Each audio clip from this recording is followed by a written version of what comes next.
Push down ചെയ്യുന്ന എങ്ങനെയാണെന്ന് ഞാൻ കാണിച്ചു തരാം. റോപ്പിൻ്റെ അറ്റത്ത് ഇതുപോലെ പിടിക്കുക, ടൈറ്റായിട്ട് പിടിക്കുക, റോപ്പ് എടുക്കുക, ചെസ്റ്റ് അപ്പ് ചെയ്യുക. ചെസ്റ്റ് അപ്പ് ചെയ്ത് രണ്ട് കൈയും നമ്മൾ ചെസ്റ്റിൻ്റെ രണ്ട് സൈഡോട് ചേർത്ത് വയ്ക്കുക. ഒരു കാരണവശാലും ഒരു ഓവർ പുറവിലോട്ട് വയ്ക്കരുത്.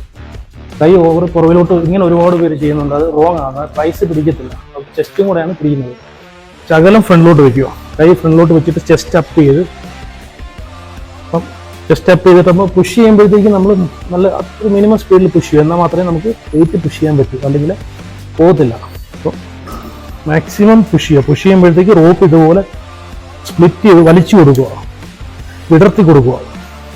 അപ്പോൾ നമ്മൾ പ്രൈസ് നല്ലോണം പിടിക്കുന്ന നമുക്ക് എഫക്റ്റ് ചെയ്യുന്ന അറിയാൻ പറ്റും. ഓക്കെ, അപ്പോൾ പതിയെ റിലീസ് ചെയ്യുക, പതിയെ ഇത്രയും കൊണ്ടുവരിക, വീണ്ടും പുഷ് ചെയ്യുക, പതിയെ റിലീസ് ചെയ്യുക. അപ്പം ഇത് ഒരു 3 സെറ്റ്